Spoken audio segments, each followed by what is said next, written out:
I do want to mention the pizza slice. Next time I get pizza, I'm fucking stacking them like that. I've never done that in my life. Well, I thought he just folded them. I didn't know he stacked He them. I thought stacked he folded them. He fucking stacked. I had to pause okay. it. Like, is he stacking pizza slices just on top of each other? Not like a fucking calzone, like one on top of the other. Huh. Yeah, see, I thought he folded it. And I even thought that. I'm like, damn, that pizza looks good. I even said it, too. And Tammy's like, you don't even like New York pizza. I'm like, I do. I like New York pizza. It's not the best. Welcome back to Asinine Radio, a weekly podcast where we talk about music. And, well, that's pretty much it. So, let's go.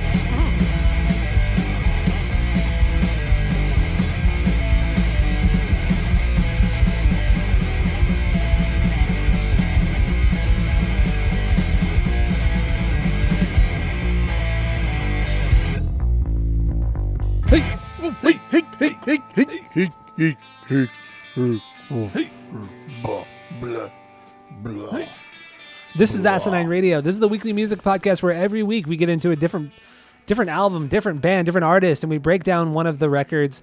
Even though this week's a little bit different because we're doing a soundtrack, but and then we try to have a good time doing it. We talk all about it and all that good stuff. My name is Tyler. Way out there, hundreds of miles away, is Jeff. While you're listening, go to Spotify and Apple Podcasts. Give us 5 stars and 5 stars only. All the social media is at Asinine Radio. We have a Discord server. If you want to join that, let us know. We'll send you the link. And we have a phone number. You can call us, leave us a voicemail, send us a text. The phone number is 503-893-5307. So get into that. And now that the boring intro is out of the way. That was boring. What are we doing today, Jeff? We are doing the soundtrack to the movie Saturday Night Fever. Now, Jeff, what is your what's your origin story with Saturday Night Fever? The movie, the soundtrack, all of it. What do you got? Go. The first time that I saw this movie was in high school. Summer grade at some point I talked about it, and I watched it, and that was when Netflix was still doing the subscription thing where they send you DVDs, remember? Yeah. And like I would just, because my attention span, I was more eager for knowledge, I guess, or something. I watched a lot of these older movies just constantly, and that's the first time I saw it. Didn't really like it that much. I like the music though, because I've really always liked Casey and the Sunshine Band.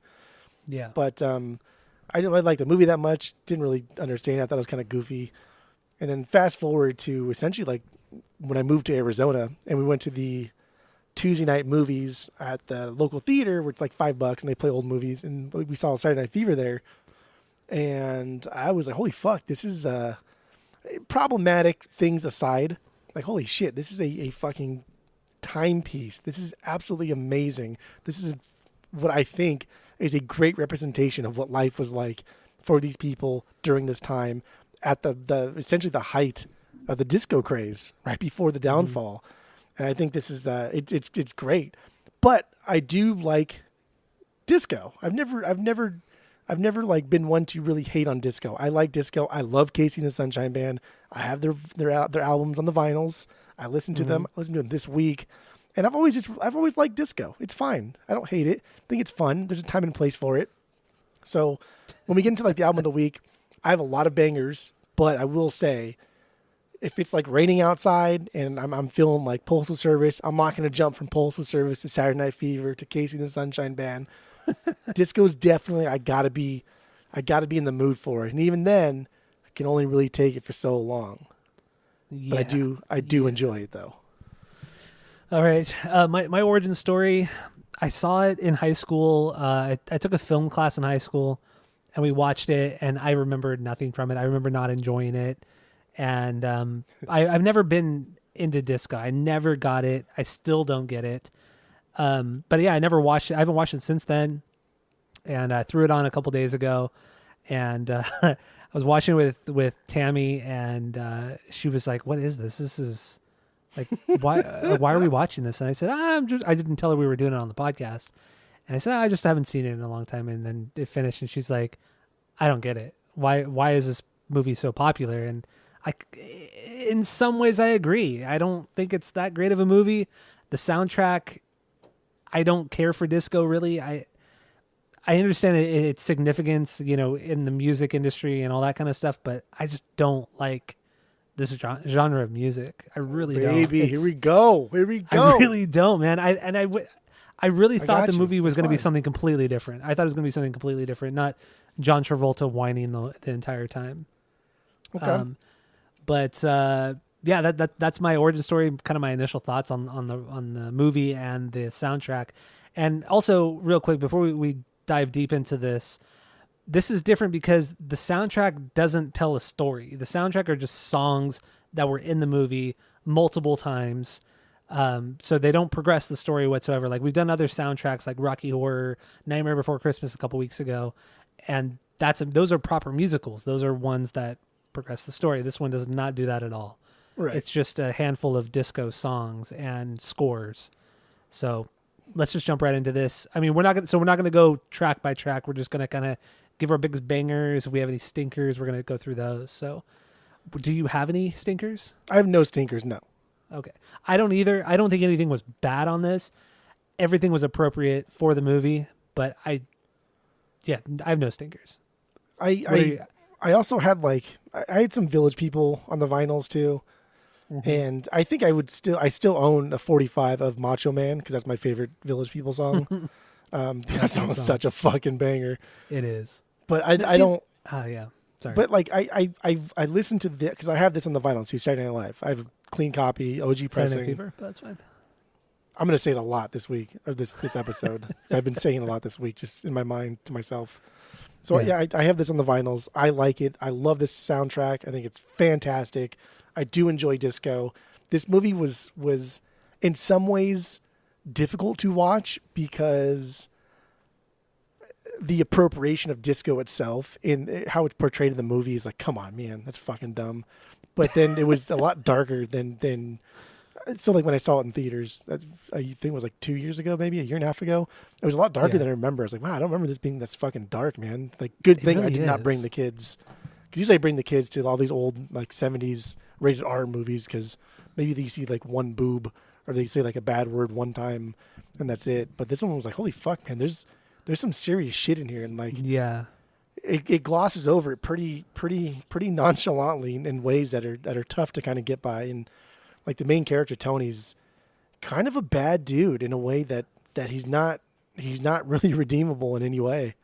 No, So- that's what I was so surprised about. Like the whole movie starts out. I love the beginning of the movie. Like the credit, good, dude. the credit stuff. Like it just Come kind of goes into the city, and then the song starts, and then Travolta's just like strutting down the street with his suit on and everything. And I'm like, dude, this is fucking rad. This is so cool. Like I was really really excited for it, and then all of a sudden it just like takes a complete left turn, and it's like, wow, this is really dark. I mean, just real quick, what they touch upon, rape, suicide.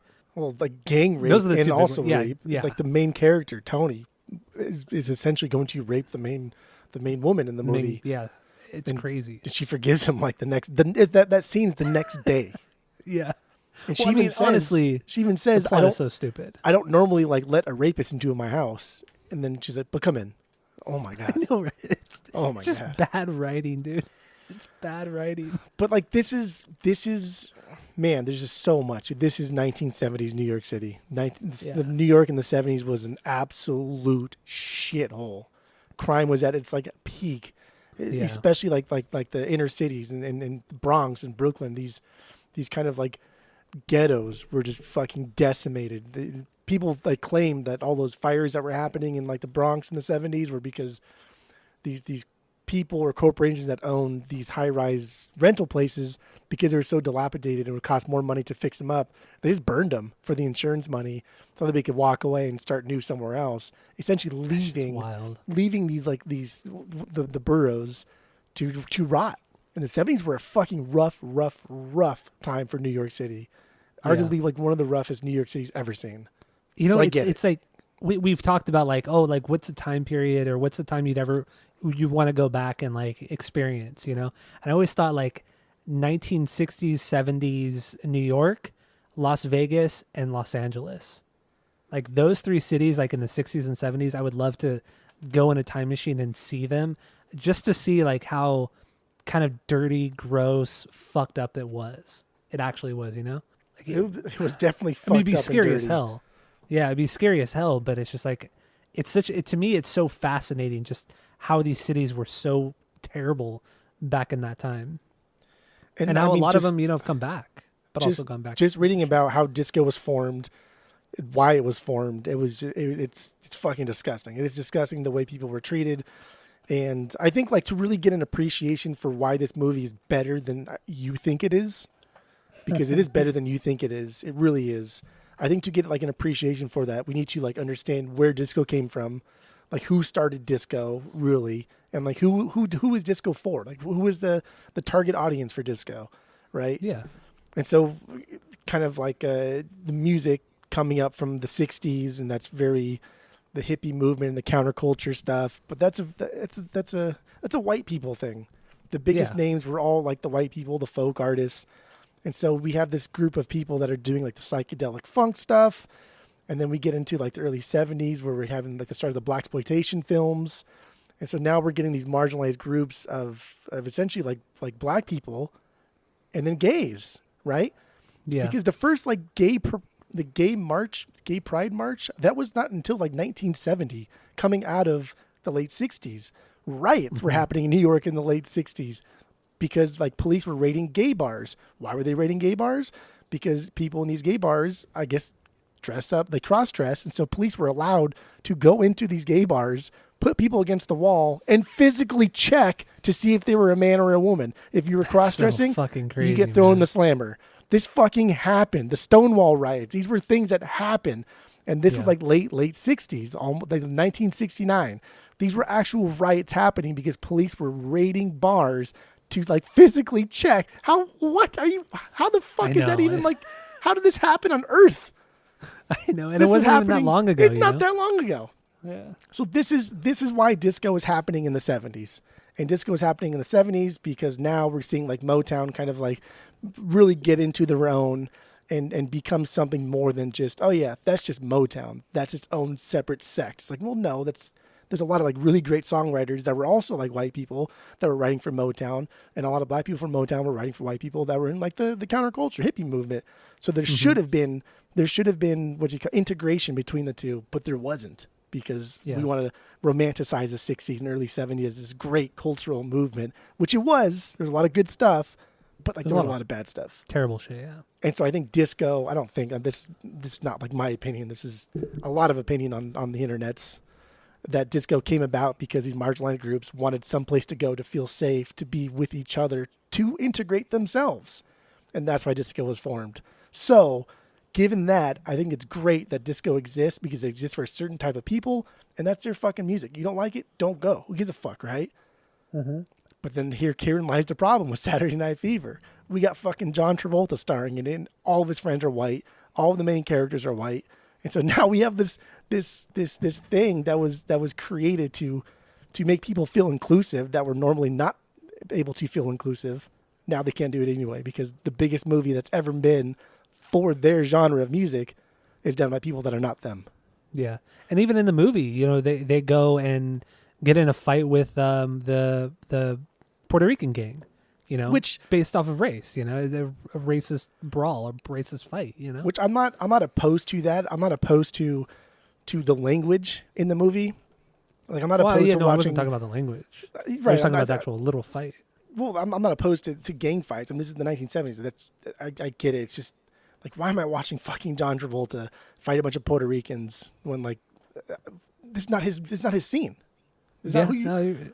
You're not a representation of the scene, and that's stupid. That's silly. That was such a weird thing about the movie. It's like, you go in and Travolta's like, he's loved by everybody at the discotheque.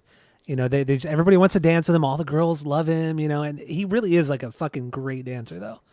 Killer fucking dancer. He did all of those dances. I know. It's fucking everything. It's great. There's one shot fantastic. in the entire movie that was not him, and it was supposed to be him, but it was not him. The only shot in the entire movie. What shot was it? It was in the very beginning when he's strutting down, and he sees it was right before he picked up the pizza, and he sees the shoes in the store window that are like his shoes, and he lifts his leg up to compare the two shoes. That shot right there is the only shot that was not him. And even Travolta complained about that. He said, that's fucking bullshit because you can tell that's not me because the guy's kind of off balance a little bit. And in the original like script, they wanted Travolta just to be like headshots. They didn't want any kind of like dancing sequences, just headshots. He says, no, fuck that. I put too much time into this, and I'm a really good dancer. Film me, baby. And when he was rehearsing and they were choreographing the movie, he lost 20 pounds just learning to dance for this, or learning the dances for this movie. 20 fucking pounds. I mean, he was already like a skinny guy. Like it's crazy to lose that much weight, you know. Real thin already. It's insane. Yeah, seriously. So I forgot my train of thought. Where was I going with this? Just how great Travolta looks in his panties, probably. Yeah, he's in his panties quite a bit. But no. What I was saying is like, so Travolta's character, it's just fucking weird. Like the movie is, so he's loved by all the people at the discotheque, and then he all of a sudden is like this badass kind of Italian, not gang member, but just like part of this group. And then they go and beat up a bunch of Puerto Ricans because one of the guys in the group got jumped and was in the hospital. And then all of a sudden he goes back to like a dance competition, and that is his whole life, is like this dance competition with the girl. Yeah. And it's just a weird fucking story. And then the suicide, or not the kind of suicide at the end, of the friend. Dude, the story was all over the place. And then the brother, the priest brother, comes back and he doesn't want to be a priest. Like, what the fuck is the point of this storyline? So it was just silly. It's just fucking silly. There's a lot of amazing concepts in here that are just brushed over because it's just bad story writing, and because the dancing sequences were too long in the sense that they couldn't tell a good story within that long. I love the dancing sequences. I think the dance is fucking fantastic. I can watch the dance for 20 minutes. I don't even care. It's really good. My favorite part of the entire movie was when he was dancing on the stage, the lit up stage, like halfway through the movie. Cool. And he's just doing that solo dance, and he's in heels, first of all. I know. He's in those heels. And he's like jumping. He's doing the Russian little like, squat kicks, or I don't even know what the fuck it's called. Yeah. But he is a phenomenal fucking dancer. It's unreal. I was so impressed by that scene. He did this move that I totally forgot about, and as soon as I saw it again, like this past week and watching it, I jumped up and then ran over to Renee, like, Ray, do you remember this move? It's where you take your hands and you interlock your fingers in front of you, palms down, and you do like this wavy thing with your elbows. It's like this worm thing, yeah. Yeah. Dude, when I saw him do that again, oh my God. I fucking, like, we used to do this shit all the time as kids, right? Like, oh, it's just goofy. Yeah. Oh, it's so good. Tammy brought that up too. She said the exact same thing. She's like, I totally forgot about that. And she's like, yeah, and there was this kid when we were in elementary school, and we used to yell at him to do the worm, like whatever his name was, and he would do that. And he was like, good. Yeah, and he was kind of like a not very popular kid, so it was kind of like to make fun of him. But like everybody would do that. Yeah, but it's still really funny that he could do it really well.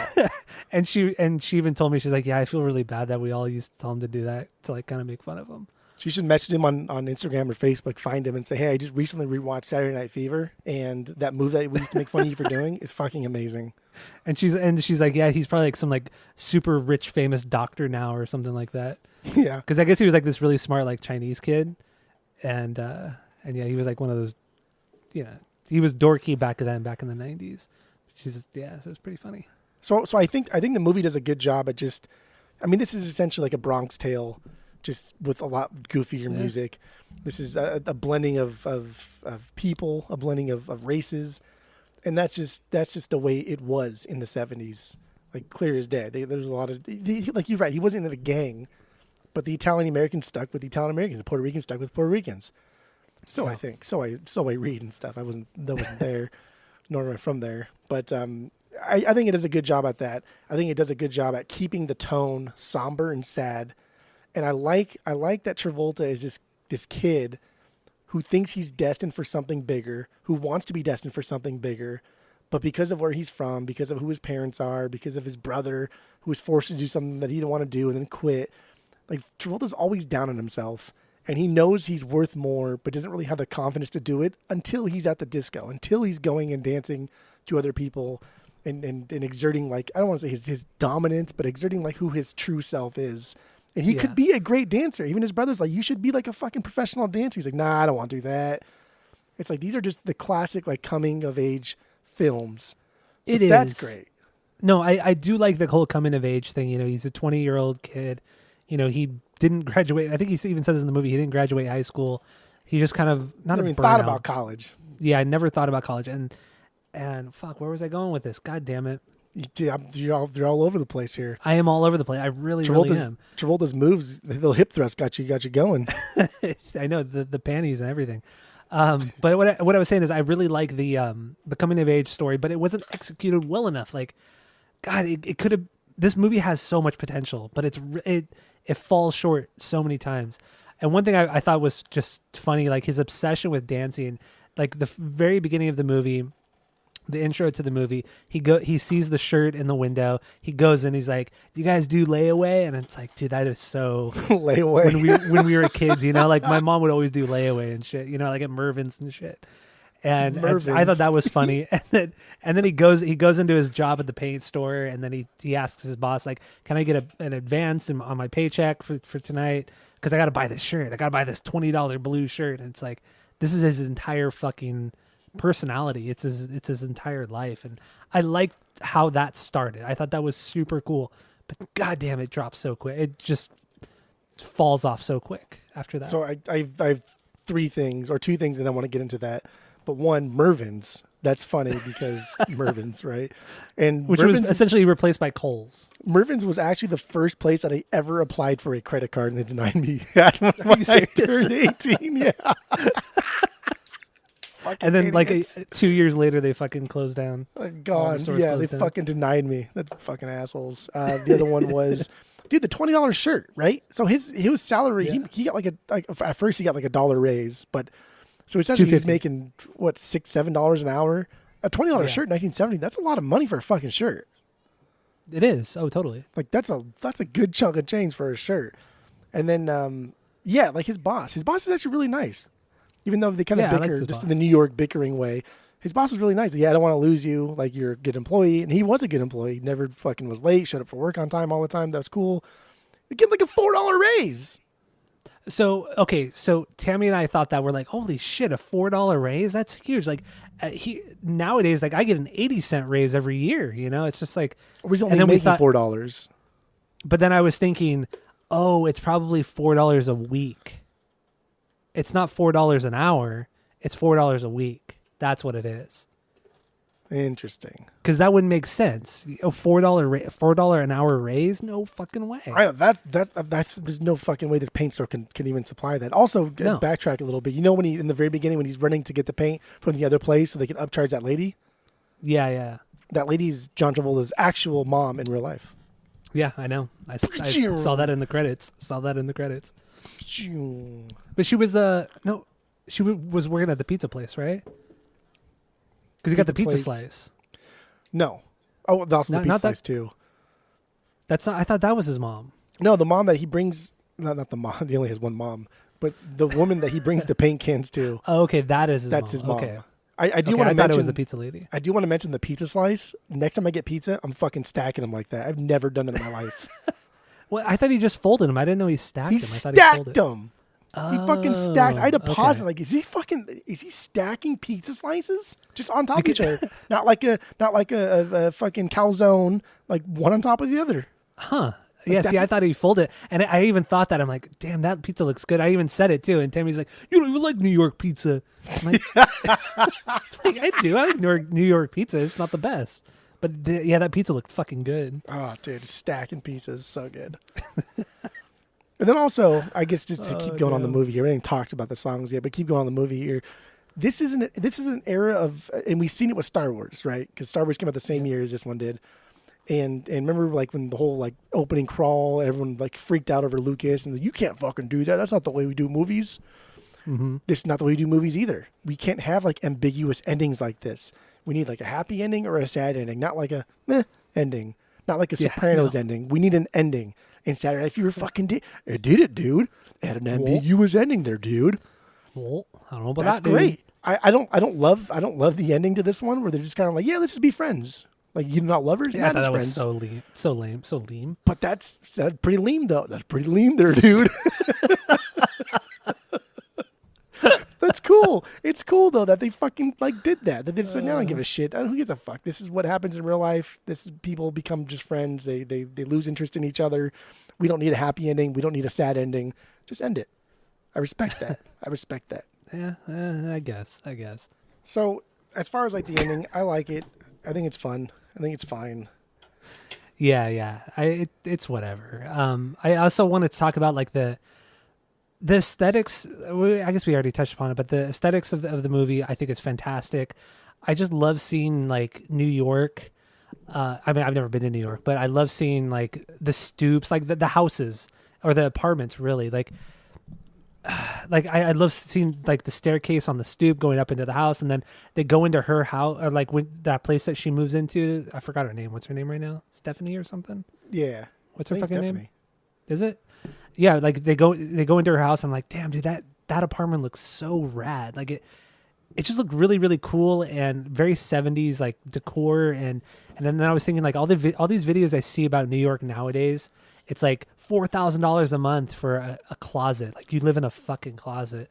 But back in the 70s, you know, they were living in these like really cool, nice apartment. I mean, maybe not nice, but just like really cool 3-bedroom apartments, you know, huge things that are probably paying nothing for them. Yeah. I just love that look. That I love stoops. Like as stupid as weird as that sounds, I love that style. That stoops look. are dope. Stoops are dope. They're fucking cool as hell. They man. are cool because it's just, I don't know. It's like a transition from one world to the other via just like 6 stairs. Stoops are cool.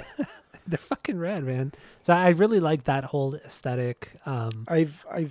I've been to New York twice, and I would never ever go back. New York is I have no desire to go. It's weird because New York's a place that like even like when I watch movies now, I'm like, oh dude, New York's so dope. Like hold on there, dude. I don't know about do you remember those 2 times you went there? And I go, oh yeah, I do. And they're like, yeah, fuck that place. I hate that place. You even went there on New Year's Eve and you hated it. I loved and hated it though. It was a love-hate relationship. I loved it because it was amazing. It was one of the craziest experiences I've ever done. Dude, New Year's Eve in New York. On New York. I was on top of New York. New Year's Eve in New York, unfucking real. Unreal. Yeah. So, but I wish I would have gone with you guys on that trip. Why didn't you go with us? I don't know. I don't know why. I don't know. I really don't. We bought like these tickets for like $500 or something. They got us unlimited drinks, food, and no matter what, front access to the ball drop. Which the ball drop was whatever. It's a tiny fucking ball. It's like it's the size of a fucking marble. No, not really. It's a bigger ball than that. It's actually a bigger ball than I ever thought it was going to be, but it's still kind of small. But anyway, New York's stupid. Who gives a fuck about New York? Yeah. But 1970s New York, shithole. I still would love to just go back and see it. Just like be like a fly on the wall. Like nobody could see me. I could just walk around and not get harassed and just see the disgusting craziness of New York in the 70s. That just to me would have been unreal. It's such a shame because like post like World War II New York, it was bustling. It was rife with jobs and opportunity, and things just got so much worse in the 60s and just kind of went downhill. And then like the 70s, like that was the most corrupt that the NYPD's ever been. There was numerous corruption charges. It was awful. And then just, I don't know, like rampant like drug use. And I mean, this is like, well, the whole crack epidemic in the late 70s, early 80s was really kind of not decimated the city, but really made things a lot worse. It was just a time of just, it was bad. It was very bad. People were leaving New York in droves more than any time else. And it was just bad. It was bad for people that were not in Manhattan, essentially. But even Manhattan was kind of hit. But it was bad for essentially people that were not like middle to upper class white people in Manhattan. Yeah. Also, so I know we haven't even talked about the music, and kind of rightfully so because it's a lot of the same stuff. And honestly, the movie is more interesting than the music. Hold your tongue there, bro. I before we jump into that music though, I wanted to talk about the fashion too. Like the suits, they're so dumb, but I also love them at the same time.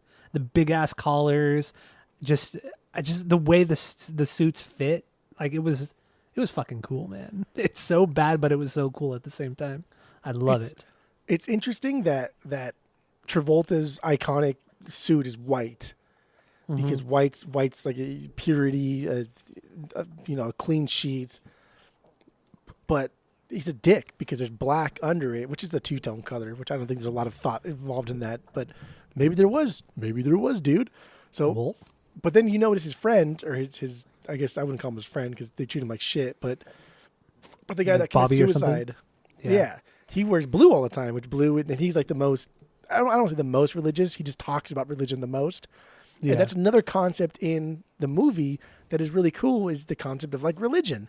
Religion's brought up a lot in this movie. I was surprised about that. And it's really, really interesting that this kid is freaking out over his girlfriend that got pregnant, and he really wants her to get an abortion, but only because he's scared. And really, when he's asking people like, "Hey, should I get an abortion? Should I get an abortion?" He's not searching for an answer like yes or no. He's searching for like guidance. He's searching for help. He's searching for a friend. And it's interesting that even like the priest that has shunned the priesthood, right? He like fuck Catholicism. It's all a joke. And all Tony does is kind of badmouth and even like tells his mom like, "You're making fucking God a messenger, dude. Like, don't do that." So like there's I like that scene. All this like religious aspects to it, and then this kid who doesn't want to have a baby and he wants his girlfriend to get an abortion ends up like dying, which is he's still a kid. Tony's 19 and this kid was 2 years younger than him. I think 2 years younger than him. So he's like a kid. So it's interesting that in the movie we see abortion as a bad thing, as you shouldn't do it.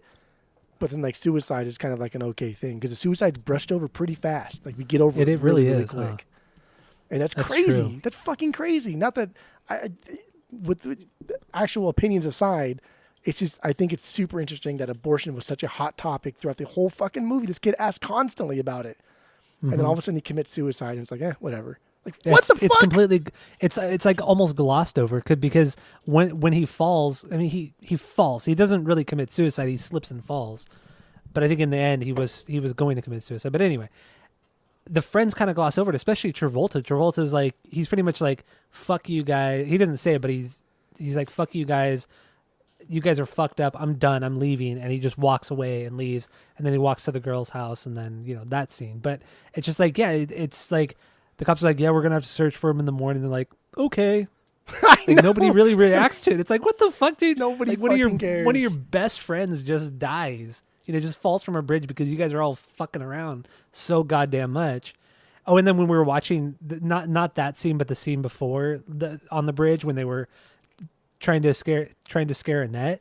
Yeah, Tammy was like, "That's like you and your friends. That's some shit you guys would do." Yeah, back then. For I'm sure. like, yeah, you're probably right. That's like, and she called me an idiot. That's that's kind of borderline like harmless fun to kind of like psychopathic behavior, but like clearly the kid wanted to die because he was doing this stuff and he says, "Hey, look, Tony, look." And I think he wanted Travolta to kind of be like, "Hey, dude, don't worry about it. Like, we can get through this together." But Travolta never steps up. Tony never steps up. But he kind of does because he's trying. He only says like, "Calm down." He only says, "Calm down." If he really wanted to get him, he would have grabbed him by his fucking thing and yanked him off. Because we've seen Tony fight. He can fight. Tony never really steps up, and I think this kid was like, "This is my last attempt," because that's why he's up there too. He's mad. Remember the phone call that never happened? Yeah, all he wanted was for Travolta for Tony to call that night. That's all he wanted. Crazy. It was so sad. Like that character storyline was so fucking. It was so heartbreaking because all he wanted was he just wanted help. Like nothing crazy or anything like that. He just wanted to talk to somebody. Like the priest shuns him. Tony's brother shuns him completely. All of his friends in his group shun him. They go to fight the Puerto Rican gang. Everybody like, they're like, "We're doing this." Like, "I don't know. I don't really want to do it." Then he freaks out and leaves. And then when he comes back, everybody trashes him for leaving. He doesn't even leave though. He gets attacked in the car. He gets attacked. Like some fucking Puerto Rican guy like jumps through the window and tries to strangle him to death. So he drives away, but he still comes back to pick him up. Yep. Yeah, man. Yeah, that character, man. It's tragic. It really, really is. That none of his friends ever fucking cared about him at all. Yeah, they're all shitheads. They're all assholes, and Tony's an asshole too. Tony's a conceited douchebag, and like Staying Alive, the sequel to that should have been like Tony redeeming himself. But did you watch it? I've you seen didn't it. watch it, huh? I've seen it when we watched Saturday Night Fever. a couple years ago. I watched Staying Alive after that, and it's one of the worst movies I've ever seen in my life. It's so bad. It's so fucking bad. It was either directed or written by Sylvester Stallone. It's fucking trash. Seriously? Absolute trash. Wow. They had like 2 people do cameos from the original movie. It has like nothing to do with it, and it's just like, dude, this character is not even like the same one.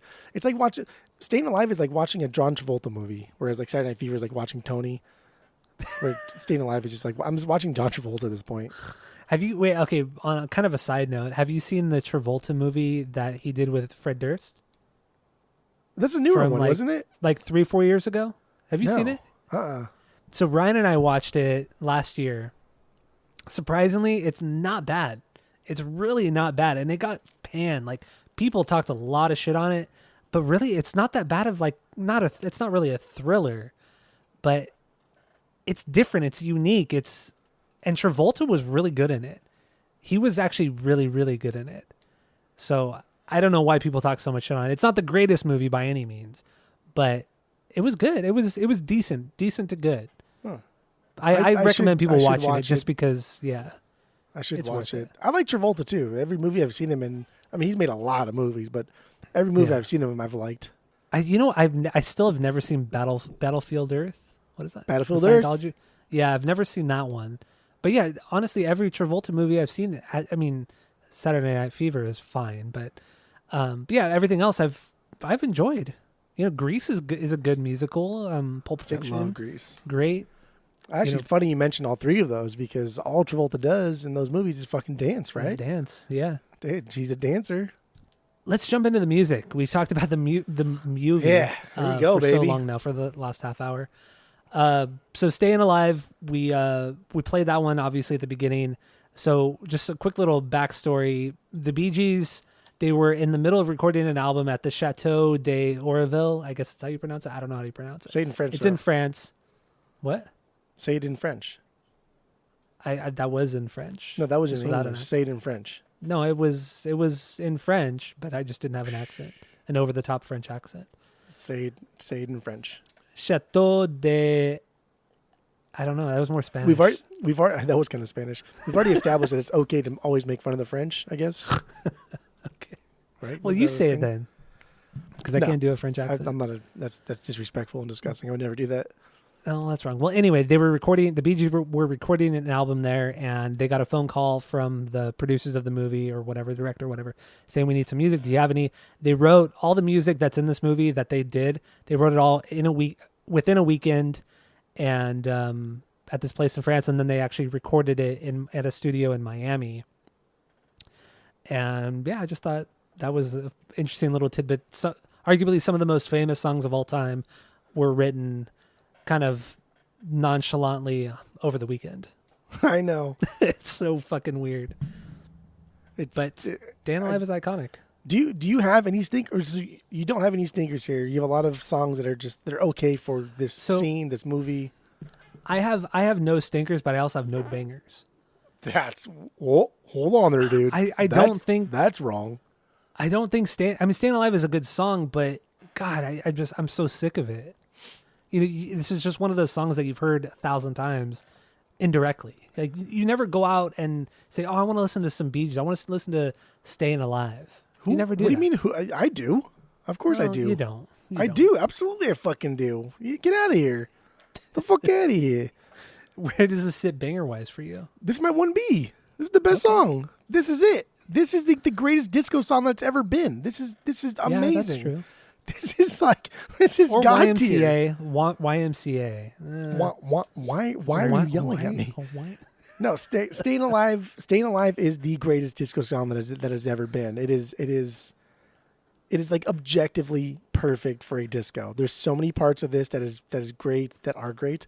Dude, the guitar noodle in the beginning, that so fucking good. Everyone's got a solid groove, and that's what's great about disco. That's what's great about disco, dude. Everything's got a solid groove to it. There's a lot of like good groove. It's kind of boring because the drums are just in that. That's about it. Yeah, it's fine, but there's a lot of good groove in there. And when they end that chorus and draw out the live part, and then goes back in the doo. Oh my god, dude! The bass line is fucking killer in this Come song. on, that's the guitar playing that. But there's the bass underneath it too. The bass is like the bass is fine. It's just boom, boom, boom, boom. There's not a lot of I will say there's not a lot of great bass lines. It's a lot of guitar, lower end guitar, and keyboard stuff doing things. I thought that guitar part was the bass until this week. That's what I thought too. So it's not? No, because I even watched videos. I watched videos and I was like, "There's no fucking way, dude. That's got to be the bass." But it's a lower end guitar because you can see the bass player just doing his own thing, and you can see one of the Gibb brothers. Yeah, good stuffs. Yeah, dude. Let's talk about the Bee Gees, right? The Bee Gees start off as like a psychedelic pop band, kind of. And then transition to disco. And by 1975, 1976, they had like 10 albums under their belt. I know. I was shocked at how many records they put out. Yeah. I couldn't cranking them out. Yeah. Fucking nuts. And like, so I have four true Bs, like bangers fucking through and through, no matter what. Then I have like high level Bs, mid tier Bs, lower Bs, and okay songs. Okay. All right. I figured the okay songs are going to be more the scores and shit like that. And then the Yvonne Elfman or whatever her name was, that song was kind of stupid. But so one thing I realized this week about the Bee Gees that I don't like is his falsetto vocals. God, it's annoying after a while. And that's like every Bee Gees song on this record. I can't say that's on every Bee Gees record or every one of their songs, but pretty much every song on this record he's singing in that falsetto. And it was a lot. It's just too much, way too much. I'd actually been looking for their Bee Gees first album. It's called just like the Bee Gees First because it's supposed to be. Oh no, it's like 14 songs by Billy Gibbs or something like that. Yeah, it's something weird like that. I saw that too. Yeah, and I've been looking out for like that one, and then pretty much all the way up until the 70s. And then I eventually found like several of them. I found that one where it's kind of like their ugly fucking faces without the afros and time balding them. And then another one, I think it was called Bee Gees First, actually, is the other one. But one was supposed to be like psychedelic pop, and the one was supposed to be just kind of like, that kind of like beat pop thing from fucking England that who cares about really. And it wasn't that good. Like none of it was that good. I was surprised. Yeah, I was surprised. But then I've had like multiple times. I get it often when I'm buying crap records. But Main Course, their fucking 15th album from '75. And well, that was the album they I think they were recording. Oh no, they recorded that album right before this movie came out. That's what right.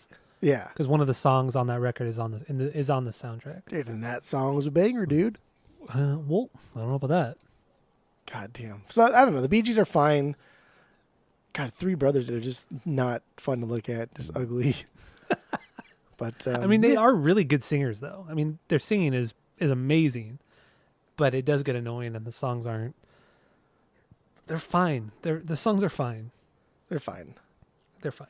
They're fine. And also, so Staying Alive, the rumor is, the story is, they got the BPM of 120 based off of the human heart because they said that they had one of their friends or something like lie on the ground, and they said, okay, let's make the BPM to this guy's heart.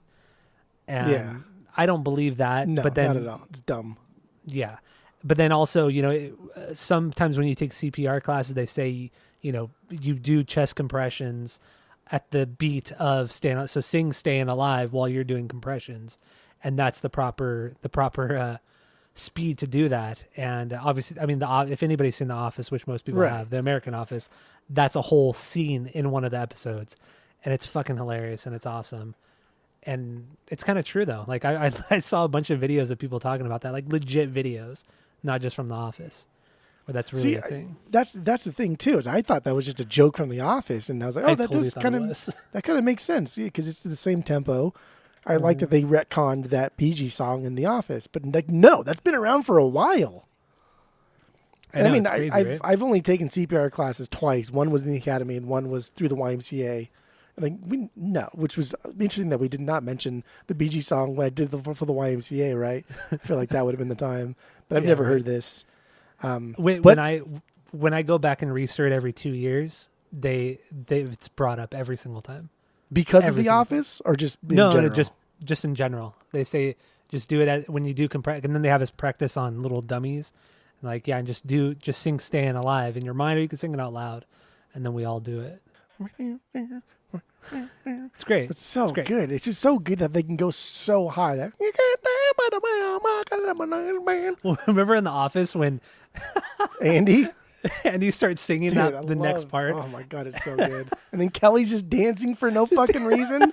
Like, why are you dancing? That whole scene is pure chaos. I love it so much. It's so good. And then Dwight just cuts the seals face deal. off of the dummy. Seals the deal. Which looks like baloney. It looks like baloney. It does. Yes, it does. Looks like baloney. I'm calling baloney. But yeah, this is so like, dude, like we're opening the movie up here. We're listening to "Staying Alive." We're seeing Travolta strut down New York City, the rough streets of 1970s New York. He's fucking stacking his pizza slices. He's got those red shoes, that red shirt, and he's just gawking at ladies, just gawking at girls, baby. Just doesn't give a fuck. Just he stops his strut to backtrack, and he backtracks with like he's rotating his arms opposite, like backtracking, like getting in front of them so they can't walk around him. Like, damn, timepiece. It really is. That shit would not fly nowadays. But it's, I mean, I'm not even going into what kids do these days to bat their eyes at other kids because it's fucking bizarre and stupid. But yeah, pretty dope. Yeah. I like it. All right. Opening. Great opener. Great. And then they also play this song several times throughout the movie. Because it's so That's good. another thing. Can't get enough of it. It's good. It's fine. All right. So what do you want to get into? What's another banger for you on this one? My 2B, Boogie Shoes. Casey and the Boogie Sunshine Shoes. Band. Okay. Yeah. This is a better one. This is a better song for sure. Well, it's only 2.5 minutes, so you probably like that. It was nice not hearing that falsetto vocal. It was very, very nice. Great fucking groove. That bass line is fucking killer too. It's great. It's just great not to hear the Bee Gees on this fucking soundtrack. What else do you have on this one? Like I said earlier, I love Casey and the Sunshine Band. I really do. I have 2 of their albums that I listen to, not like really, really often, but sometimes when I get in the mood, if I listen to one of them, I'm going to listen to both of them. That's the kind of mood that I will get into. And I'll throw my Macho Man 45 to end it off. But there's a lot of nostalgia with Casey and the Sunshine because my mom loved Casey and the Sunshine Band. So she played a lot of Casey and the Sunshine Band growing up. And they have a lot of fucking bangers. They have like at least 10 songs that you fucking like, oh, wow, that's a banger. Even the Wedding Crashers, right? The Keep It Comin' Love, that part. Yeah. That's Casey and the Sunshine Band, brother. Well, I'm telling you. Get Down Tonight, dude. Oh my god, dude, that band is just no, that's so a great song good. too. That is so fucking good. But they're also not songs that I'm not going to go out of my way to listen to because I had a Casey and the Sunshine Band record. I ended up purging it because it's it's good, but I'm never going to put it on. It's not going to happen. It destroys me that you like force feed yourself shitty Slipknot and shitty Korn, but then like actual good stuff.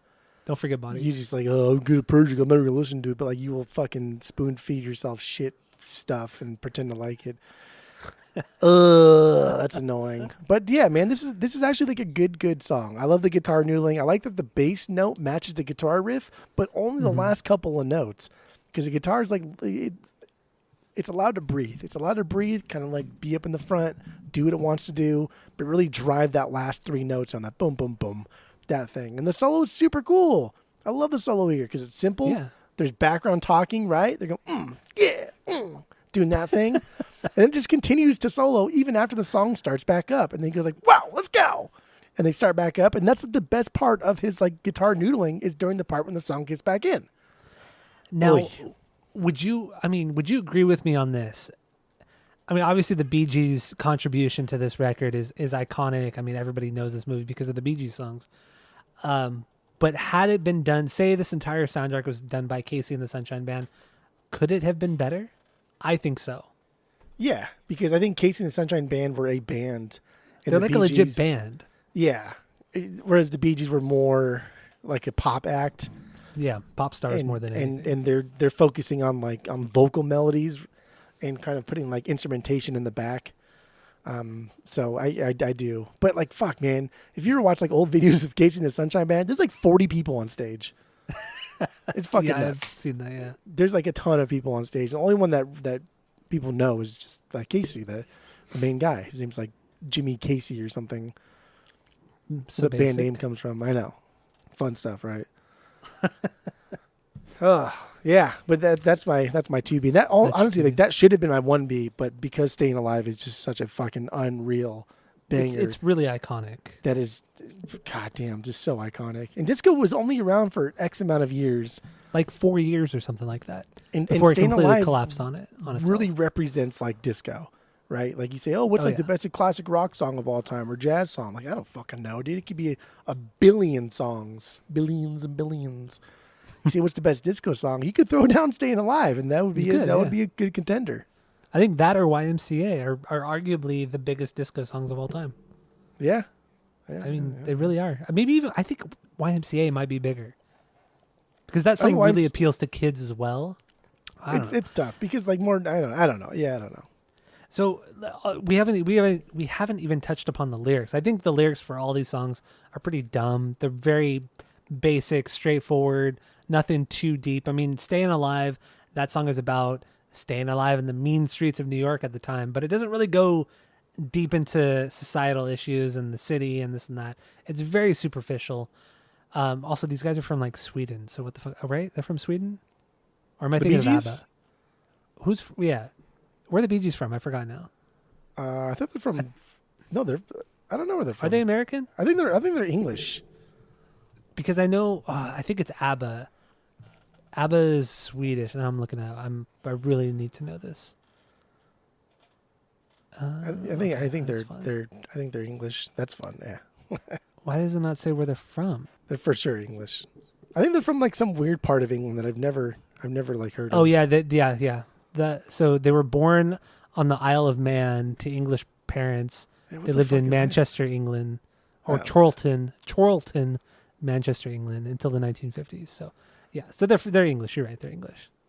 Where was I going? Oh yeah, the lyrics. Yeah, it's like they're writing about the mean streets of New York and what do they know about it. And then this Boogie Shoes song. It's just to me, it's just like about wanting to hook up with a girl all night. Or if you want to take the more innocent route, it's about wanting to dance with her all night. But damn, yeah, there's nothing really too deep lyrically on this entire soundtrack. No, not at all. And I think that's fine. That's kind of purposeful. I mean, the disco scene, from what I see it, what I've gathered this week, is to do two things. One, as an outlet, as a place for people to come together. Like I said, for marginalized groups that can't exist in the popular area because, fuck the 70s, I guess. And the other thing is just to hook up, just to get some, as Vince Vaughn would say, just to get some strange ass. That's it. Oh, it's ridiculous. All I know is I'm not a good dancer. I've never been a good dancer. I do enjoy dancing. I do enjoy singing. You do dance and you do sing a lot. Yes. I would fucking get down at a disco. I would be so down to go to a disco. With the pants and the yes, shirt with the collar and everything. Yeah. I would get all dolled up. I probably would still just wear Vans though, just because that's what I'm most comfortable in. No, you gotta wear the heels. You gotta wear the heels. Nah, I can't wear heels. I feel like I'm gonna like break my ankle. I don't have health insurance. You never know. You might like it. You might like it. This is not Canada or England. Come on, you didn't get free health insurance here. Shit. All right. So then, what's your 3B? Oh, I have 18 tabs open, so I got rid of that one tab. There we go. Oh, hold on there, dude. Well, I don't know about that. What is my 3B? Oh, Jive Talking. This is the one I was talking about. That was from an actual album by the Bee Gees that was already released. That's cool that we don't play Boogie Shoes though. That was from 1975. Yeah. But dude, this is a great fucking song. The synth makes this song. That synth is fucking boss. That's what I put. It's like a synth bass, right? It's so good. It's like a bass like fed through some weird synth pedal or something. God damn, that's a good fucking part though. Yeah, it really drives. Or are you talking about like the synth like solo or like or the actual bass part? The synth bass part. I don't know if it's a synth bass or if it's a bass. It's just there's a melody there that I know is not like a guitar or a traditional bass. Yeah, And that melody that comes in, and it comes in, it comes in after like the first verse or something, and that one drives the song. yeah, Similar to I totally agree. Yeah, like similar to to go back a little bit earlier in the soundtrack, but the More Than a Woman, like similar to how that part, the More Than a Woman for me, that part, ooh, dude, fucking melting. I love that part. The song, whatever, don't really care about that much, but that part, I put it at a mid banger, Mid-beer? tier, Oh, mid tier banger, mid beer, mid-tier banger. MTB. MTV. But yeah, let's fucking jive talking. So let's play a little bit of jive talking real quick, and then we'll jump into some more of the music, the lyrics as well. So here it is, jive talking from the Bee Gees. There you go, a little bit of jive talking from the Bee Gees, from Saturday Night Fever. I almost said Saturday Night Live. You almost did. It's good. It's fine. It's hard not to. It's a fine It's song. not for that. Dude, come on. Did you see that Barry Gibb re-recorded the song with your girl Miranda Lambert? She's not my in girl. 2021? She's your girl, right? You talking I love Miranda no, Lambert. You I love fucking country music. Miranda. I like Blake Shelton, but that's Even only worse. but Only because he's Oh. married to Gwen Stefani. because Gwen Stefani tolerates him. Correct? Yes, She That is it. tolerates it. that is it. So dumb. So what do you have lyrically on this one? For From jive, Jive Talking. for jive talk. What does that even Jive fucking Talking. mean, dude? Jive talk, and that's like that reminds me Airplane? that reminds me of Airplane. Yeah. Yeah. There's also another disco reference in Airplane, isn't there? Something about In Airplane? yeah. Yeah, they make fun of the entire Travolta scene when he's dancing, because that's how in Airplane that's how the guy not seduces, but how he meets. I forgot their names in the movie, but that's how they meet at a discotheque, and he pretty much does all the same dance moves as Travolta, So and it's good. really over the top and stupid, and then he throws her through the air. It's very dumb, very funny, but very dumb. Yeah, I don't know. I think it's just somebody telling their girl that they're talking silly if they're trying to like break up with them because I don't know, they love them so much. I don't know. That's so stupid. These are really stupid. The lyrics are so dumb. Like I honestly really don't even want to talk about the lyrics. I attributed these lyrics, especially the jive talking, like girl, you talking crazy, like that type of thing, which is so stupid from like the '90s era. Like, Yeah, girl, you crazy. A lot of kind of like hip hoppers when they were singing would say that type of thing. But I like the song. Man. It's a good song. It's good. It's fine. It's fine. So what do you have for what's your next B on here after Jive Talking? I have one more true B, and then everything else is like tiered B's or beers, Okay. as I said. But Night Fever, like the reason why Night this movie is called Saturday Night Live. Ah, just kidding. Saturday Night Fever. What? Yeah, Night Fever. I think it's the banger. Dude, this is the reason the movie is named the way it is. Like those sexy like chickas there. So good.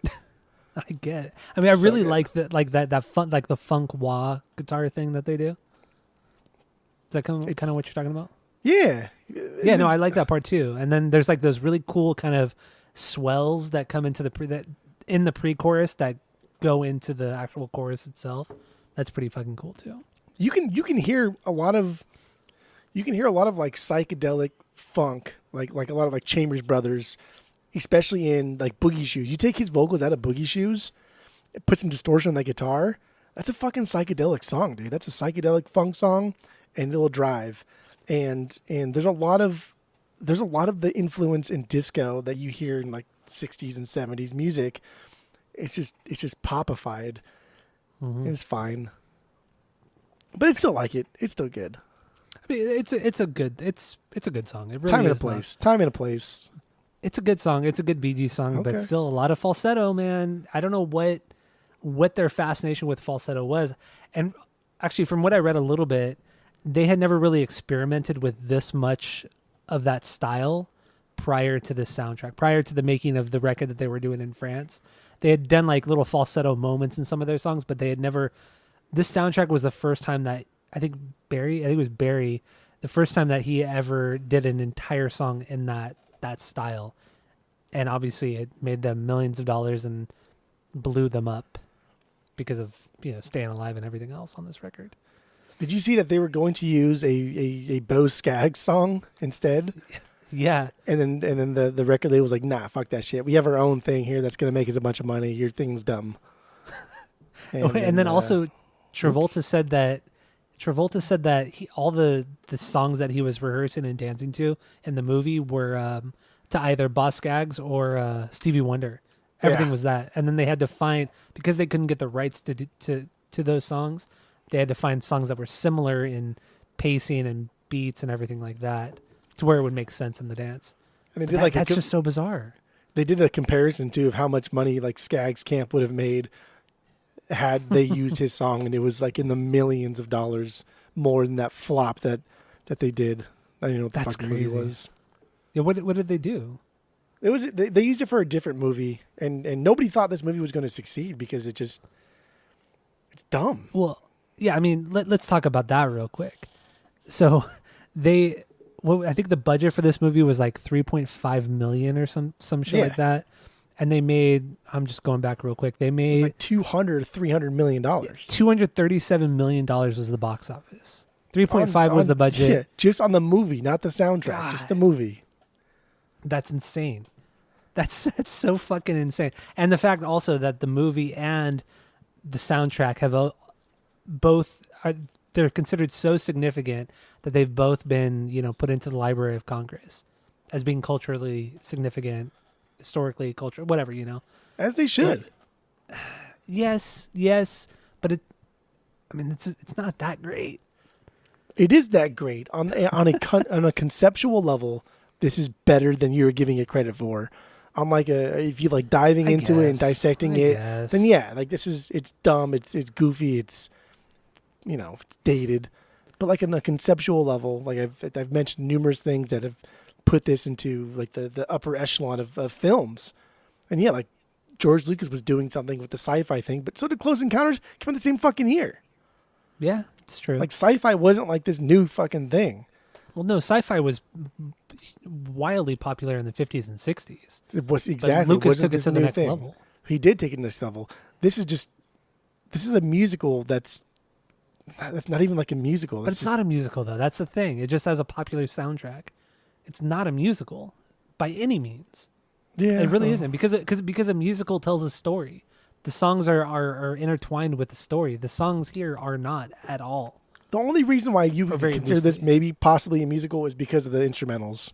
And the instrumentals, you can't confirm nor deny that they drive the plot forward, because that whole like salsa one that does drive the plot forward. It's tough to say that that for sure is a plot-driven thing, or that for sure not a plot-driven thing. It's just it exists. But that's more of a score, the scoring aspect of it. It's not that it's different. That's like then you could say any movie is a musical in that sense. Yeah, so long as like the what is happening in the movie directly matches what is being played in the background, because they're writing dance moves to that Salsation song. They're writing dance move to that Fifth of Beethoven, which is so good too. That is a really good song. Yeah, that song name alone really cool. is so fucking cool. Fifth of Beethoven, so good. Yeah, the way they mix the Beethoven composition with modern day music. I thought that was really well done. And like disco's giving birth to so many genres. Arguably, disco gave birth to hip hop. Like disco, the hip hop would not exist if it wasn't for disco. Well, because they use all the disco beats. Well, Rapper's Delight used a disco beat. So if we consider Rapper's Delight like as like the first hip hop song of all time, then that's what's happening. Well, also, real quick here, dude. The greatest song ever written. The drumming was directly inspired from disco music, and that is Korn's "Got the Life." David has said it is a very disco beat. It is. David has said he specifically wanted to do a disco beat on that song, and it was kind of rejected by the record label. They're like, "No, this doesn't fit the Korn sound," and everybody in the band was like, "No, let's do it. It's so weird. It's so off-putting for everything we've done." And then "Got the Life" arguably is one of the biggest Korn songs of all time, and it is the greatest song ever written. So, yeah, that's a disco beat right there. Those are words. Those are words. There've never been truer words spoken Truer. than that. That's a hard word. That's a hard word to Truly. say. Anyway, I don't know. Let's jump into. You want to jump into Salsation? That's a really cool song. So is Calypso, or Calypso. What's that song? Calypso Breakdown. Yeah, that's a good one too. I have Night on Disco Mountain, Calypso Breakdown, Salsation, and Fifth of Beethoven, all as the same B. It's taking it's instrumental. It's taking something that's catchy, that's recognizable, that's fun. I understand it, but it's not doing anything for disco, and it's not like hurting disco. It's just it exists to be fun. Yeah, but also it's all those songs are good infusions of the disco style, the disco beat, with another style of music, like Calypso Breakdown, obviously Calypso disco. Manhattan Skyline kind of has like this kind of jazz kind of thing with the trumpet and the build-ups with that and everything like that. Night on Disco Mountain, I don't know. I just didn't think that was a very good one. But The only one that I think like made it should be a higher B than the other ones is Open Sesame, because this is like an early version of what we danced to in like the 90s at like the roller rink, when it was like, this club is closed forever. forgot about that stupid techno song. Like all those like EDM songs, all that techno shit in like the fucking 90s. Like this is how they started. They started with just like the police are coming. And like the Open Sesame is, as far as I know, as far as I'm understanding, like this is kind of where it started. This is the first one that we've heard. Yeah, I mean the song it's Cool in the Gang, and I do like the random noises, the random things that are shouted. Like they yell Shazam a few times, and it's just like what the fuck? It's just the random things that they say it's fun. It really is kind of fun, and some good trumpet going on. It's a good funky song from the 70s. Like it's a typical funk song from the 70s, and like if you were to type into like an AI bot, like put like funk song, this is what would be spit out, would be this song, Open Sesame. Yeah. It's just so not basic, but it's just so of its time. It is very generic, but it does have that drop. And no other song on this album has the drop the way this one does. And this drop's pretty fucking heavy for this era. Yeah. Yeah. Like even Sabbath didn't have any drops that were this heavy. Just didn't. Sabbath is so unrelated to this. Outside of the cocaine, like Sabbath is not related to this kind of music whatsoever. Sabbath didn't have any stupid things to drop into like this, so that's why they had no drops. But there were no drops. So much drugs too. Yeah. Okay. Oh, I know. Well, yeah. Oh, so I was watching a video this week, and I guess the Bee Gees had like created this limo back in the early 80s, I think it was, and they had it was a limo, and the back part of the limo was a jacuzzi, like an outside jacuzzi. Like you could walk from the inside of not walk, but like go from the inside of the limo into this jacuzzi, and they would just drive around LA in a jacuzzi and drink a shit ton of champagne and do a ton of coke, just driving, or they're being driven around LA in this jacuzzi limo. I thought, God damn, dude, how much fucking money do you have? I know, just to pull that kind of shit, you know, it's insane. Who even cares? You have so much money, you have so much clout, you have so much status that like literally you can write your own ticket. Like rules do not apply to you. Yeah, at that point, that's true. It's true. And you get in trouble, you just pay off a cop because we're in the 70s and things are corrupt. And don't forget the whole Serpico thing too, right? That was NYPD. That was fucking like late 60s, early 70s. The movie with Al Pacino, Serpico. I've never seen that. You never seen Serpico? No, I've never seen it. Oh my God. It's Pacino? What are you doing with your life? Yes. I have not. No. He's a straight cop in a world of corrupt cops, and he gets shot in the fucking face for it. So good. It's a really good movie. Serpico. Yeah. That's how they talk. It must be like one of his first movies, right? I think it was late 60s. It might have been like 1970, 1971. Okay. So yeah. It would have been early. Yeah, he looks really young. It's probably pre-Godfather, I'd imagine, because I think Godfather was 74 or 75. But yeah, this is just, I don't know, man, 1970s, it sounds like, you know, the Zeppelin's on the top of the world here, and the music's so great. But like the world is, especially in New York, is just like falling apart. Like everything just sucks if you're not If you're not making a lot of money, then you have none. And that's true. what I'm gathering from like the 1970s. The more we do music from the 70s. All right. So, do we have any other songs we want to talk about? Should we wrap it up? What do you think? Let me just scroll. I'll think aloud. Because I mean, I wouldn't say we've dissected the movie, but we've gone through a lot of the movie, key points of it, and I don't know. I feel like we've gone through the soundtrack a lot, except for Disco Inferno. That's another. I was just gonna say that's a Disco huge Inferno. Song. Disco Inferno is that song that you're like, what is that? I don't know what song that is. But then when it's at the Burn Baby Burn part, you're like, oh, yeah, I fucking know that song. Yeah, everybody knows that fucking song. but that song has something that is in my mind the most important thing to disco, and it's that octave. If you're playing like a power chord, you're doing the bottom and the top part, the doo doo doo doo doo doo, like that thing, like that is so. That is disco to me. Like, just to me personally, that is the disco sound. You do that in any kind of riff that you're playing, that boom, dim, boom, dim, boom, dim, and then go back to your riffing. That's disco. Also, the Tramps with 2 M's. I've never knew that was them. I mean, I've never heard of that band, so I didn't know that was who did Disco Inferno. But I definitely know the song. But if somebody said like, "Hey, like, do you know Disco Inferno?" You'd be like, "I don't think so, right?" No, everybody knows. Yeah, no, you know it just by the title. No, I don't. Disco I don't know Disco Inferno by the title. I know Disco Inferno because when I hear Burn Baby Burn. No, I know it from the title. I definitely know it from the title. You're a disco head, dude. I'm Disco Man. You're a disco man. But that's about it. I don't think I have any other really pressing issues here. More than a woman. We didn't talk about that one. Well, that's the one we sang, or at least I sang the most. Yeah, God, and it's done by the Bee Gees and also by a group called Tavares. I don't know how to pronounce it, but yeah, I kind of like that version better because it's not done in the falsetto. But that song's fine. It's iconic. It's catchy. Everybody knows this song. Yeah, so like the Bee Gees version, that's mid-tier B for me. The Tavares, that's an okay song. It's fine.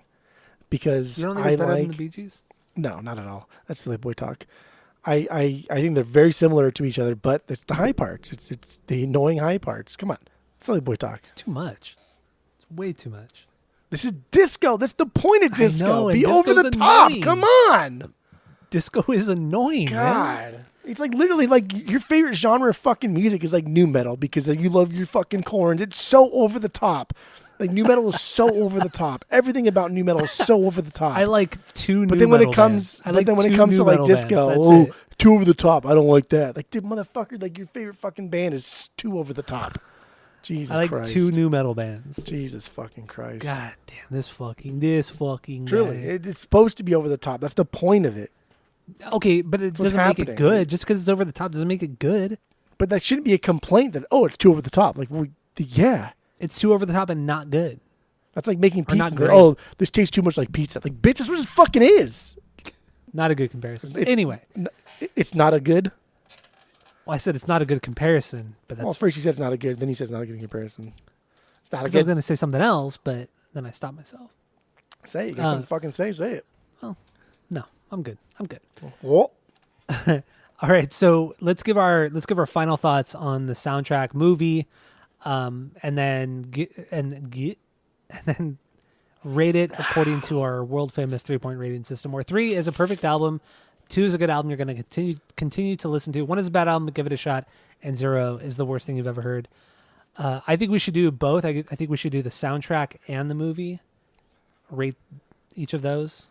That's what I was going to do. Okay. So what do you got? You didn't say go, so I didn't know what to do. So what do you got? Go. Oh, I can't burp. Sorry. Now I'm all like discombobulated because I burped and I don't know what to do.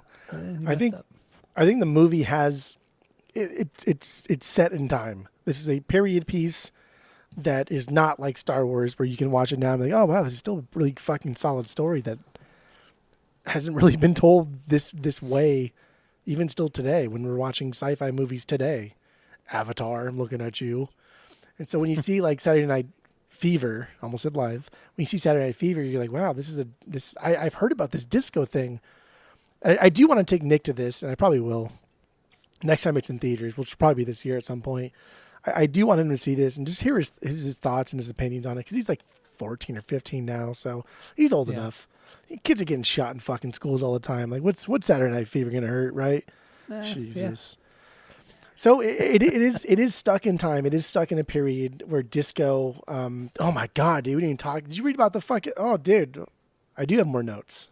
Oh, okay, well, let's get into that. Yeah, I do have more notes. So disco. Okay, so two things. Did you read about the disco demolition night?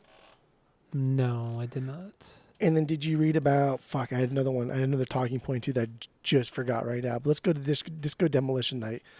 Okay. Disco demolition night was just this thing that they did with the Chicago White Sox versus the Tigers baseball teams.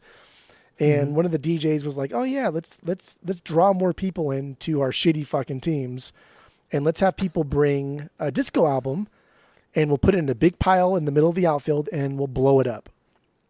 We will set charges, and we will explode these records in the middle of a baseball field." And they did. They thought like 5,000 people would show up, and like 25,000 people showed up. And they had this big pile of disco records in the middle. I have another talking point too. They have a big pile of disco records in the middle of the outfield, and they blew them up. They exploded them. Why? What year was this? This was 1978, maybe like a year after this movie came out. What? Or the same year it came out? Because this movie came out and loved it. People hated. So that's another talking point, I guess. But after they blew it up, it got rowdy. It got really rowdy. It got rowdy to the point where people were running on the field attacking players. They were fucking just... somebody like dug a hole in the outfield that was like 8 feet deep and just fucking annihilated the field. They were tearing down the foul ball posts. They were stealing shit. There were thousands of people running onto the field. And this VJ was just like, I think I fucked up. And so then obviously the players had to evacuate. Everybody had to evacuate because this was in between a doubleheader. This is in between one game, in between a second game. And so after this happened, there was a huge decline in disco sales after this. And so people think that this was like the end of disco. But then also like another thing about why people think disco ended was because essentially it was like racist. People think that people were tired of gays and minorities having their own thing, therefore it had to be destroyed. And that's a whole nother subgenre of things, which was really interesting to read about. I don't agree. I don't disagree. I think it's just really interesting. You should read about it. And another thing was the whole reason why Saturday Night Fever even exists was because it was based off of an article written I did read about this. to the New Yorker by an English guy who supposedly experienced the entirety of Saturday Night Fever live. He went out and he was like, "Oh, I'm going to cover this disco craze." And he, according to his article, he met somebody like Tony, if not named Tony. And then all of the events in the movie were pretty much in line with what he said. Come to find out, that's all a fucking lie. It's all, it was all fake. Never left his fucking hotel. Left his hotel like once, got scared and went back to his hotel. All a fucking lie. I think that's incredible. And then, I think so too, yeah. And like the maxi singles. So like the singles, the 12-inch singles have been around decades before the disco craze for sure. But disco popularized the maxi single. The maxi single, which would later on become really popular with like 80s music because of a lot of remixes and things like that. But you can't do a lot of like cool extended dance beats on 45s. And then you don't want like a full LP because there's a lot of songs in that you just can't dance to. So RSO, the biggest record label, or no, RSO, I think owned TK Records. TK Records was the one that put out a lot of 12-inch maxi singles, which either had 1, 2, 3 mixes on each side of the same song.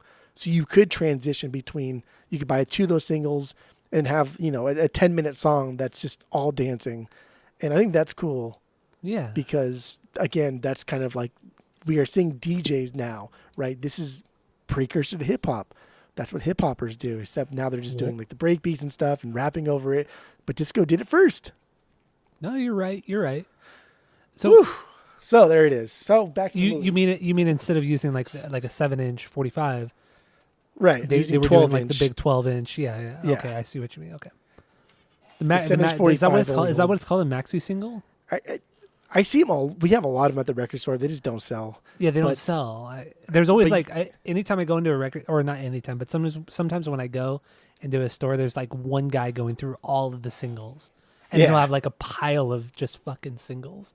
And that guy's a fucking that guy probably records music or does something, and that's cool Yeah. that he's doing that. But otherwise, it's just they're fucking worthless because it's the same It's song, chud, yeah, 4 different remixes, and like who cares really if you're not dancing, I guess. true, yeah. But I don't know. This movie did something for music. Like all of these things I just said, all of these things in vinyl, right? And then we see Travolta play like vinyl. Like he brings a Tavares record to the first rehearsal with Stephanie, Yeah, and he's like, "Oh yeah, let's put this on. See if you like this." And he puts on a record, and that was kind of cool. I thought that was cool fun. too. Like he's like kind of just carrying around the records, and Yeah, man. I don't know. It's just yeah, you man. kind of, even though we've been knee deep in all of this vinyl stuff, like just seeing it in a movie, like seeing somebody carry around a record and like putting the needle on it, it's just I don't know, man. It's just you kind of forget like that's the only form of music at that time. So cool. Yeah, it really is. So I think Saturday Night Fever as like a concept is bigger than it as a movie. As a movie, the writing's fine. It's a little glossed over on the parts that should not have been glossed over on. But as a concept, I mean, as a institution, dude, Saturday Night Fever is fucking fantastic. It's one of the greats. One of the greats for sure. So like with that, I give Saturday Night Fever the movie a 2.5, and for all those same reasons, I also give the soundtrack a 2.5 with the caveat that, again, on a rainy day in fucking December, I'm probably not going to throw on the Saturday Night Fever soundtrack. But Yeah, if it's like Friday night, and I got nothing to do, I'm a couple of brewskis deep, I'm going to throw on the Switch, play some Doom. Fuck yeah, I'll throw on Saturday Night Fever. Hell yeah. Absolutely. I'll listen front to back, and I'll have a great time. So my final thoughts, movie wise, I think aesthetically this is fantastic. It looks great. It's grimy. It has the fashion, everything. I mean, we talked about just the scenery. Also, they actually filmed the entirety of this movie in was it Brooklyn? Was it Brooklyn where they filmed it? Yeah, it was close to whatever that bridge that was. Yeah, the Bay Bridge or something. Not Bay Bridge. That's San Francisco. But Venezia Bridge. Bay Ridge. I think it was just Bay Ridge actually. Yeah. So they actually filmed it all within that neighborhood, that area, and I thought that was really cool. So you really kind of get that feel of it all, and so I think that part of the movie is fantastic. The writing it's rough. It's not very good. The dancing, fucking amazing. John Travolta absolutely kills it. The acting is good. Like all of them do a really good job. And from what I read too, I think it was like they said 40% of the people that were in the movie had never been in a movie before. They were just like local actors, which I thought was kind of cool. Like considering the budget was so small, they really kind of went grassroots and they kind of got local talent, which is rad. So I like all that, but then the writing's not very good. The story is, it's iffy. Soundtrack wise, yes, it's iconic, but it's only iconic because it's been shoved down our throats for decades. The songs are fine, but they're just fine. Like really, there's nothing that great about the Bee Gees songs. So movie wise, I'm going to give this honestly, movie and soundtrack wise, I'm going to give this a 1.75 because I will never go back to the movie. I will never go back to the soundtrack willingly, like unless it's on and I'm just hearing it in the background. I'm never going to go back to it. And nothing about this is overtly bad, but yeah, I'm never going to go back. So 1.75 out of 3. Okay. That's what I give it. Yeah, because lyrically it's garbage. It's dumb. Okay.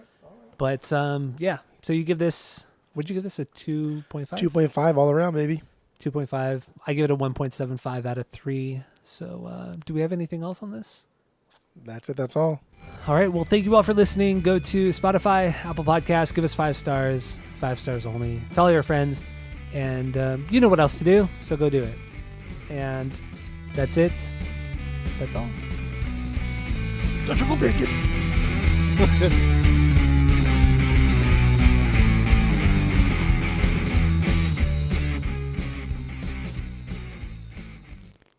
I do want to mention the pizza slice. Next time I get pizza, I'm fucking stacking them like that. I've never done that in my life. Well, I thought he just folded them. I didn't know he stacked He them. I thought stacked he folded them.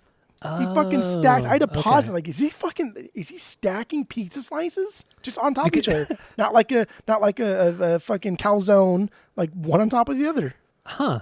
Yeah, see, I thought he folded it. And I even thought that. I'm like, damn, that pizza looks good. I even said it, too. And Tammy's like, you don't even like New York pizza. I'm like, like, I do. I like New York pizza. It's not the best. Not like a Sopranos ending. We need an ending. And Saturday Night Fever fucking did. It did it, dude. It had an ambiguous ending there, dude.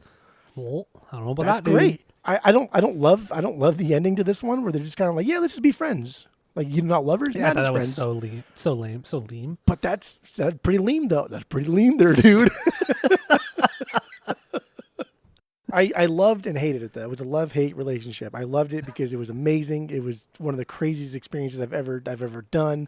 Dude, New Year's Eve in New York. On New York. On New York. I was on top of New York. New Year's Eve in New York, unfucking real. Unreal.